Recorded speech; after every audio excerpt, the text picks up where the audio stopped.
Bismillahirrahmanirrahim. Assalamualaikum warahmatullahi wabarakatuh.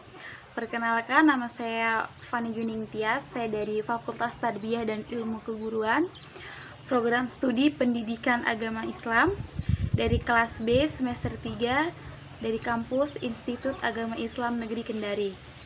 Baik, di sini saya akan memaparkan materi mengenai pentingnya mempelajari ilmu ulumul hadis. Nah, sebelum kita beranjak ke materi tersebut, saya ingin sedikit memaparkan materi mengenai apa sih pengertian dari ilmu. Nah, baik, seluruh manusia di dunia ini diwajibkan dan diharuskan untuk menuntut ilmu.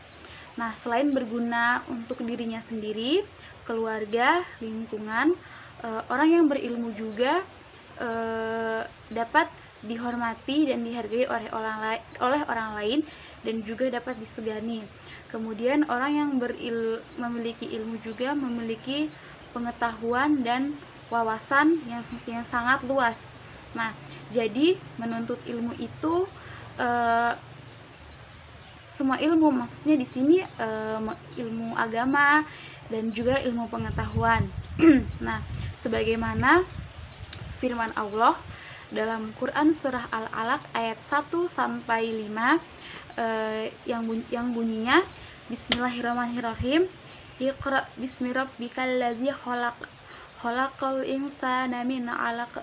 Iqra wa rabbukal akram alladzi 'allama bil qalam 'allamal insana ma lam ya'lam, yang artinya, bacalah dengan menyebut nama Tuhanmu yang menciptakan.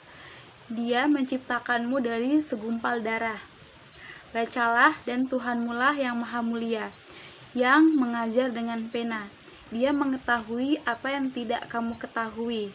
Nah, kemudian ditegaskan lagi dalam sebuah hadis yang diriwayatkan oleh Ibnu Majah yang disahkan oleh Syekh Abani dalam Sahih wa Dhaif Sanan Ibnu Majah nomor 224 yang bunyinya tolabul ilmi faridatun ala kulli muslimin, yang artinya menuntut ilmu itu kewajiban bagi setiap muslim.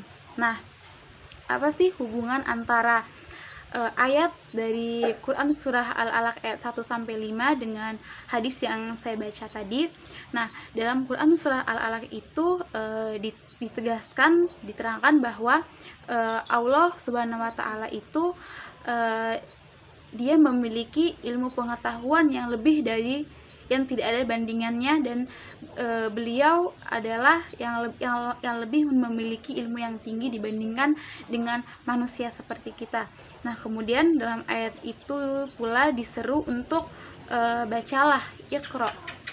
Nah, kemudian dalam ayat tersebut tidak dijelaskan bahwa manusia itu, umat muslim itu wajib menuntut ilmu. Nah, maka dari itu dalam hadis yang diriwayatkan oleh Ibnu Majah ini ditegaskan bahwa menuntut ilmu itu merupakan keharusan dan kewajiban bagi setiap muslim. Nah, itu saya sedikit pemaparan materi dari saya mengenai ilmu. Nah, kemudian kita lanjut, yaitu ilmu ulumul hadis.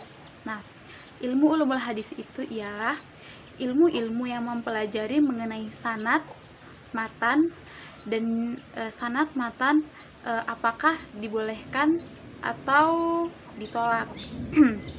Nah, dalam pengertian lain atau artian lain, ilmu ulumul hadis itu ialah ilmu-ilmu yang mempelajari tentang kehidupan Nabi Muhammad SAW, yaitu seperti perbuatan, perkataan, dan tarkik Nabi Muhammad SAW. Nah, perbuatan seperti apa? Yaitu hal-hal yang dilakukan oleh Nabi Muhammad pada zaman beliau tersebut, seperti sholat sunnah, kemudian bersedekah, dan membantu sesama manusia, begitu. Nah, itu perbuatan tersebut yang saat ini juga kita sebagai umat muslim lakukan dan kita ikuti, itu perbuatan-perbuatan beliau yang bersifat positif atau yang baik-baik. Nah, kemudian perkataan itu seperti perkataan-perkataan beliau yang baik. Beliau tidak pernah mencaci maki sesama manusia. Semua yang keluar dari mulut beliau adalah hal-hal positif dan baik. Kemudian lisan beliau juga digunakan untuk selalu mengagungkan dan memuja-muja atas nama Allah Subhanahu wa taala. Nah, yang terakhir itu adalah tarkiyah Nabi Muhammad Sallallahu Alaihi Wasallam. Nah, hadis ini dibagi menjadi 3, yaitu hadis sahih atau sah, hadis hasan, dan hadis dhaif atau lemah. Nah, hadis sahih ini ialah hadis yang menjadi sandaran Nabi Muhammad Sallallahu Alaihi Wasallam. Syaratnya itu ialah sanadnya bersambung, kemudian perawinya bersikap adil, kemudian tidak ilat, tidak syams. Nah, kemudian juga perawinya bersifat dobit. Nah, sedangkan hadis hasan yaitu hadis yang tidak yaitu hadis yang hampir mirip seperti hadis sahih atau hadis sah, namun di sini yang membedakan perawinya tidak kuat dalam hal hafalan. Nah, syarat-syarat hadis hasan itu ialah sanadnya bersambung, kemudian perawinya bersifat adil, kemudian kedabitannya itu di bawah hadis sahih, kemudian tidak syadz dan tidak ilat. Nah, yang terakhir itu hadis dhaif atau hadis lemah.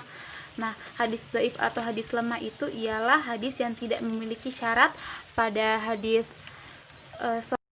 sah dan juga pada hadis hasan. Nah, baik, kemudian yaitu apa sih pentingnya kita mempelajari ulumul hadis?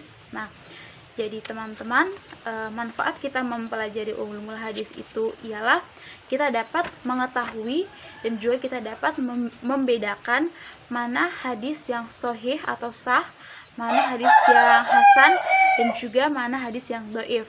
Nah, kemudian juga kita dapat mengetahui tingkatan derajat hadis, dan juga kita dapat memahami isi makna yang ada di dalam hadis tersebut, sehingga dapat kita